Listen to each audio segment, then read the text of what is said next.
Hello everyone, my name is Mandeep. Welcome to my YouTube channel MR English classes में आपका स्वागत है। जैसा कि आप लोग जानते हैं दोस्तों कि हमारे इंग्लिश स्पीकिंग क्लास के क्लास 4 का पार्ट 4 है। So in this video I am going to talk about the interrogative sentence of present continuous tense. But first of all I would like to tell you when to use the interrogative sentence of present continuous tense with WH family. So whenever we have to ask a question, we cannot answer that in yes and no. That time we use the interrogative sentence of present continuous tense with WH family. जब भी हमें present continuous tense में कोई ऐसा question पूछना हो जिसका हम आंसर yes या no में नहीं दे सकते हैं, तो हम क्या करते हैं, WH family वर्ड्स का यूज़ करते हैं। कभी भी WH family वर्ड्स का जब यूज़ किया जाता है तो आप उसका आंसर yes या no में नहीं दे सकते हैं। जैसे फॉर एग्जाम्पल अगर हम बात करें कि अगर हम कहें कि are you learning English, are you learning English, are you learning English, तो आप क्या बोलेंगे, यस। आप इतना बोल देंगे इनफ है। अगर आप कहें, जैसे मैं आपसे पूछूं कि आप अंग्रेजी सीख रहे हैं, तो हम क्या बोलेंगे, आर यू लर्निंग इंग्लिश, तो आप क्या बोलेंगे, एस या नो। अगर आप सीख रहे हैं तो बोल देंगे यस, अगर आप नहीं सीख रहे हैं तो नो। तो आपको इतना इनफ है। लेकिन अगर मैं आपसे ये पूछता हूँ कि where are you learning English, where are you learning English, आप अंग्रेजी कहाँ सीख रहे हैं, तब आप बताइए कि इसका आंसर यस या नो में दे सकते हैं, नहीं, क्योंकि आपको इसमें एग्जैक्ट प्लेस बताना पड़ेगा। कोई ना कोई ऐसी जगह बतानी पड़ेगी जहाँ आप अंग्रेजी सीख रहे हैं, कि आप जहाँ से भी अंग्रेजी सीख रहे हैं आपको पूरा एक सेंटेंस बोल के एक्सप्लेन करना पड़ेगा। इसका आंसर आप यस या नो में नहीं दे सकते हैं। तो देखिए इसी तरह के वो सेंटेंस हमारे बनते हैं विथ WH फैमिली वर्ड्स से। तो जब भी अगर आप WH फैमिली वर्ड्स का अगर यूज करते हैं किसी भी सेंटेंस में, तो आप उसका आंसर यस या नो में नहीं दे सकते हैं। तो देखिए हम इन्हीं वर्ड का यूज करना भी इंट्रोगेटिव ये प्रेजेंट कंटिन्यूअस टेंस में देखेंगे, इन्हीं वर्ड्स का यूज कैसे करना है। तो देखिए जब भी प्रेजेंट कंटिन्यूअस टेंस में इन वर्ड को यूज करते हैं, इनसे जब भी WH फैमिली वर्ड्स का यूज करते हैं, तो हम ये उसका आंसर ये सुनने में नहीं दे सकते। ये पहले भी मैं क्लियर कर चुका हूँ। तो देखिए, और पहली बात कि अगर आप लोगों ने इससे पहले जो मैंने वीडियो अपलोड किए हैं, जैसे कि प्रेजेंट कंटिन्यूअस टेंस का positive sentence, present continuous tense का निगेटिव सेंटेंस और इंट्रोगेटिव सेंटेंस, ये इंट्रोगेटिव के सेकंड टाइप का है। तो देखिए अगर आपने इससे पहले ये सब वीडियो नहीं देखी है, तो मेरा आपसे रिक्वेस्ट है कि उस वीडियो को देखने के बाद इस वीडियो को देखें, ताकि आपको सही से समझ में आ सके। तो आप लोग उस वीडियो को देखने के बाद इस वीडियो को देखें।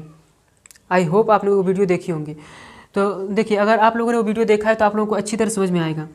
तो देखिए बस आपको करना क्या है कि जब भी अगर आपको कोई भी क्वेश्चन करना है, किसी भी कोई भी सेंटेंस में आपको इनसे आंसर क्वेश्चन करना है, तो बस आप क्या करेंगे, इन WH फैमिली वर्ड्स का यूज पहले कर देंगे। जैसे स्ट्रक्चर की बात करें हम, तो स्ट्रक्चर हमारा क्या होगा, स्ट्रक्चर की बात करें तो देखिए स्ट्रक्चर हमारा होगा, हमें बस लिखना होगा WH, पहले जो भी WH फैमिली वर्ड्स उनको पहले लिख देंगे। उसके बाद हमें यूज करना है इज, एम, आ, जो भी होगा उसको लिख देंगे। WH plus is am are plus subject. अब देखिए नोट नहीं बोल रहे तो नोट बोल देंगे, नोट मेंशन कर देंगे, प्लस वर्ब की फर्स्ट फॉर्म प्लस ING और प्लस अदर वर्ड्स, तो आपको इस तरह बोलना है। और अंत में क्या लगेगा, क्वेश्चन मार्क। तो देखिए दोस्तों, जब भी आपको कोई क्वेश्चन करना हो, इन WH फैमिली वर्ड्स का यूज करना हो, तो बस आप इनको पहले बोलेंगे और उसके बाद आपको हेल्पिंग वर्ब मेंशन कर देना है। हेल्पिंग वर्ब बस देखिए सब्जेक्ट के अकॉर्डिंग लगते हैं। जैसे सब्जेक्ट अगर आपका आई होगा तो हेल्पिंग वर्ब एम लगाएंगे। सब्जेक्ट अगर सिंगुलर सब्जेक्ट होगा, जैसे ही, सी, इट और नेम, कोई और अन्य सब्जेक्ट सिंगुलर होगा तो उसके साथ इज लगाएंगे। अगर सब्जेक्ट प्लूरल होगा, जैसे आई, जैसे वी, यू, दे, आई नहीं, जैसे आपको होगा वी, यू, दे, अगर कोई अन्य सब्जेक्ट और भी होगा, अनदर सब्जेक्ट अगर कोई होगा जो प्लूरल हो, तो उसके साथ भी आप किसका यूज करेंगे, आर का। तो देखिए अब इसमें हम लोग यूज करना सीख लेते हैं। जैसे देखिए अगर हम कुछ एग्जांपल लेते हैं कुछ अलग अलग सब्जेक्ट पे, जैसे हम कहें कि आप लोग अंग्रेजी क्यों सीख रहे हैं, तो क्या बोलेंगे, why are you learning English, why are you learning English. अब देखिए जो भी इसमें पहचान की अगर हम बात करें, तो इसमें आप हमेशा ध्यान दीजिएगा कि कभी भी अगर आप जब पूछेंगे ना, तो उस समय क्या होगा कि एक्शन आपका चल रहा होगा। Action is going on at the time of talking. जब भी आप बात करेंगे उस एक्शन के बारे में, वो एक्शन क्या होगा, कंटिन्यू चल रहा होगा। जैसे हम इसमें देखिए क्वेश्चन क्या किए हैं, are you learning English, why are you learning English, sorry, अगर हम कहना चाहें why are you learning English, आप अंग्रेजी क्यों सीख रहे हैं, why are you learning English. तो देखिए अब इसमें क्या है कि आप इस समय क्या कर रहे हैं, अंग्रेजी नाउडेज सीख रहे हैं, इसी समय आप अंग्रेजी सीख रहे हैं। तो हम बस उसी को क्या करिए, क्वेश्चन कर दिए कि आप अंग्रेजी क्यों सीख रहे हैं। मैं क्वेश्चन क्यों किया कि आप अंग्रेजी क्यों सीख रहे हैं, यानी कि आप इसी वक्त अंग्रेजी सीख रहे हैं, और मैं उसी में पूछ रहा हूँ आप क्यों सीख रहे हैं। तो ये क्या हुआ, action is going on at the time of talking. जब भी मैं पूछ रहा हूँ उस समय क्या एक्शन वो आपका चल रहा है। तो इसमें यही पहचान होता है कि हमेशा वो एक्शन क्या होगा, तो कंटिन्यू होता रहता है। जैसे अगर हम बात करें कि आपके पिता कहाँ काम कर रहे हैं, तो क्या करेंगे, where is your father working, where is your father working, आपके पिता कहाँ काम कर रहे हैं। तो where is your father working, जैसे आपके पिता काम कर रहे हैं। तो इसमें देखिए सब्जेक्ट क्या था, सिंगुलर था, इसलिए इज लगा दिए, यहाँ सब्जेक्ट प्लूरल था तो इसलिए आर लगा दिए। अब देखिए नेक्स्ट अगर सेंटेंस कोई लेना चाहिए, जैसे हम कह दें कि आप लोग क्या कर रहे हैं, तो क्या बोलेंगे, what are you doing, what are you doing, आप लोग क्या कर रहे हैं। इसी तरह हम नेक्स्ट हम एग्जाम्पल लेना चाहिए, जैसे हम कह दें कि आप किसे पढ़ा रहे हैं, वह किसे पढ़ा रहा है, जैसे और कोई सब्जेक्ट लेते हैं, जैसे वह किसे पढ़ा रहा है, तो क्या बोलेंगे, home is he teaching, home is he teaching, वह किसे पढ़ा रहा है।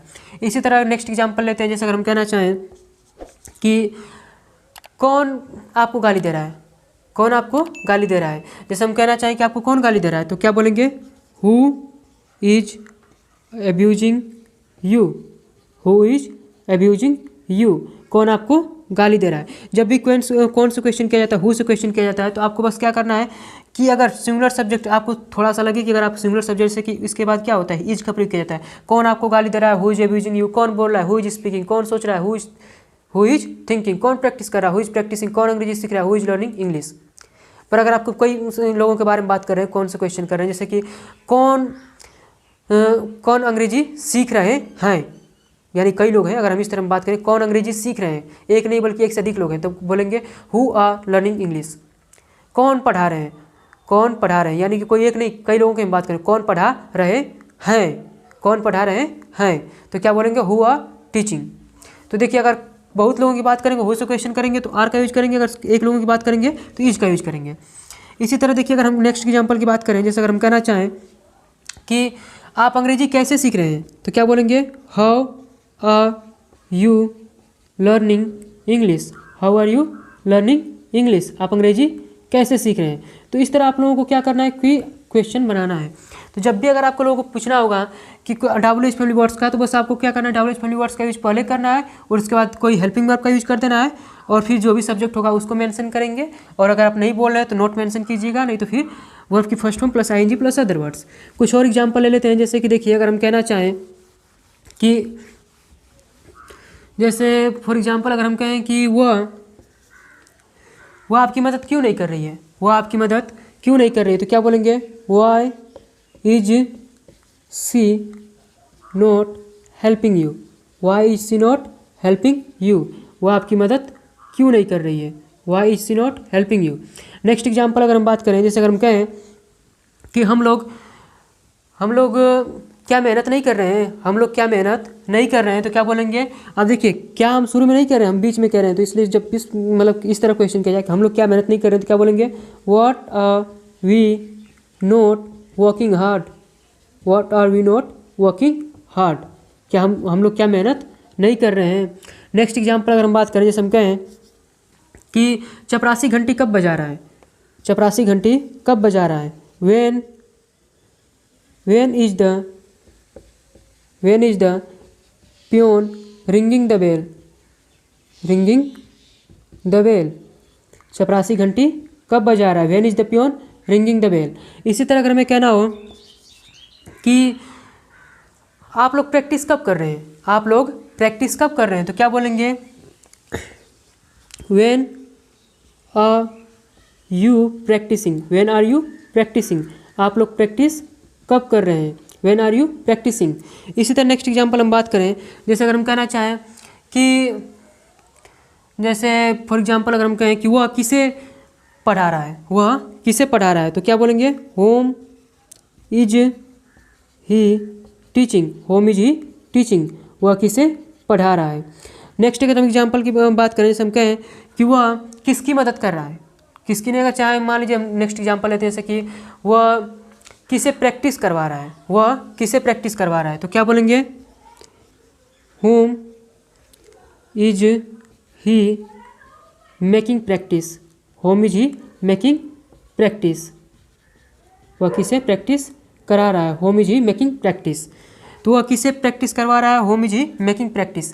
तो जब भी इस तरह क्वेश्चन आपको करने हों तो आप क्या करेंगे, WH फैमिली वर्ड्स अगर आपको क्वेश्चन करने हो जब भी प्रेजेंट कंटिन्यूअस टेंस में या किसी भी सेंटेंस में, तो आपको WH फैमिली वर्ड्स पहले यूज करना है। उसके बाद उस सेंटेंस में जो भी सेंटेंस का हेल्पिंग वर्ब होगा उसको मेंशन कर देंगे। जैसे इज, एम, आर, इसमें क्या है, हेल्पिंग वर्ब है आपका, उसको मेंशन करेंगे सब्जेक्ट के अकॉर्डिंग। सब्जेक्ट आय होगा तो आपको शुरू में क्या करना पड़ेगा, WH फैमिली वर्ड्स के बाद एम लिखना पड़ेगा। सब्जेक्ट अगर कोई सिंगुलर होगा जैसे ही, सी, इट और कोई नेम होगा तो आपको क्या करना पड़ेगा, WH फैमिली वर्ड्स के साथ बाद आपको इज लिखना पड़ेगा। अगर सब्जेक्ट आपका प्लूरल होगा जैसे कि वी, यू, दे और अन्य कोई भी अनदर सब्जेक्ट आपका जो भी होगा वो प्लूरल होगा तो आपको क्या करना पड़ेगा, WH फैमिली वर्ड्स के बाद आर लिखना पड़ेगा। तो इस तरह आपको सब्जेक्ट के अकॉर्डिंग हेल्पिंग वर्ब यूज करना है। तो देखिए दोस्तों, अगर हम प्रैक्टिस कैसे करेंगे, जैसे हम कहें कुछ और प्रैक्टिस कर लेते हैं। जैसे आप वहाँ क्यों जा रहे हैं, why are you going there, why are you going there. आप प्रैक्टिस क्यों नहीं कर रहे हैं, why are you not practising. वह आपको गाली क्यों दे रही है, वह आपको गाली क्यों दे रही है, why is she abusing you, why is she abusing you. वह अपना कार्य पूरा क्यों नहीं कर रहा है, why is he not completing his work. आप कहाँ जा रहे हैं, वे आर यू गोइंग। हम लोग मेहनत क्यों नहीं कर रहे हैं, why are we not working hard. मैं क्यों नहीं पढ़ा रहा हूँ, why am I not teaching. मैं क्या आपको नहीं पढ़ा रहा हूँ, what am I not teaching you. वे लोग क्या खेल रहे हैं, what are they playing, what are they playing. वे लोग चोरी क्यों नहीं कर रहे हैं, why are they not stealing. वे लोग पैसे क्यों चुरा रहे हैं, why are they stealing money. तो इस तरह का हम लोग को क्वेश्चन करना है। कोई भी चीज़ जैसे आप प्रैक्टिस कैसे करें, how are you practising, how are you practising. उसे ये नौकरी क्यों मिल रही है, why is he getting this job. वह यह रेस कैसे जीत रहा है, how is he winning this race, how is he winning this race. वह यह रेस कैसे जीत रहा है। वह चुगली क्यों कर रहा है, वह चुगली क्यों कर रहा है, why is he back biting, why is he back biting. वह चुगली क्यों कर रहा है। तो इस तरह के हम लोग को क्वेश्चन करने हैं। अगर जैसे आप मुझसे प्रश्न क्यों पूछ रहे हैं, why are you asking me, why are you asking me a question. आप मुझसे प्रश्न क्यों पूछ रहे हैं। तो इस तरह आप लोगों को कभी भी क्वेश्चन करना हो तो आप लोग प्रेजेंट कंटीन्यूअस टेंस में यूज कीजिएगा। देखिए फ्रेंड्स, प्रैक्टिस भी आप लोगों को बहुत ही लगन से अपना 100% दीजिए प्रैक्टिस में। अगर आप सचमुच अंग्रेजी सीखना चाहते हैं तो आपको अपना 100% देना पड़ेगा, क्योंकि आप मेहनत नहीं करेंगे तो आप फ्लुएंट स्पीकर नहीं बन सकते। अगर आपको अच्छी तरह से चाहते हैं कि आप फ्लुएंट धारा प्रवाह अंग्रेजी बोलें तो आपको प्रैक्टिस करनी पड़ेगी। मैं आपको 10 सेंटेंस बना के प्रैक्टिस करवा रहा हूँ तो आपको सिर्फ 10 सेंटेंस ही प्रैक्टिस नहीं करना है। आपको घर पे इससे, अब मैं 10 बना रहा हूँ तो आपको 100 बनाना है, 1000 बनाइए सेंटेंस। जितना आपको पॉसिबल हो सके उतना सेंटेंसेज आप बनाइए, ताकि आप ज़्यादा से ज़्यादा बेहतर आप अपने आप को, जितना आप अपने आप को इम्प्रूव कर सके उतना कीजिए, मेहनत कीजिए। देखिए दोस्तों, practice makes a man perfect. Practice ये जो मनुष्य को क्या करता है, परफेक्ट बनाता है। तो आपको प्रैक्टिस अगर नहीं करेंगे तो आप लोग अच्छी तरह से अंग्रेजी इंग्लिश में फ्लुएंट नहीं हो पाएंगे। अगर आप इंग्लिश में फ्लुएंट होना चाहते हैं तो आपको प्रैक्टिस करना पड़ेगा। प्रैक्टिस कीजिए दोस्तों। इसी तरह अगर आई होप आप लोगों को अच्छी तरह समझ में आया होगा। अगर आपको ये वीडियो अच्छा लगा हो तो please like, comment, share and subscribe जरूर करें। Thank you so much for watching my video.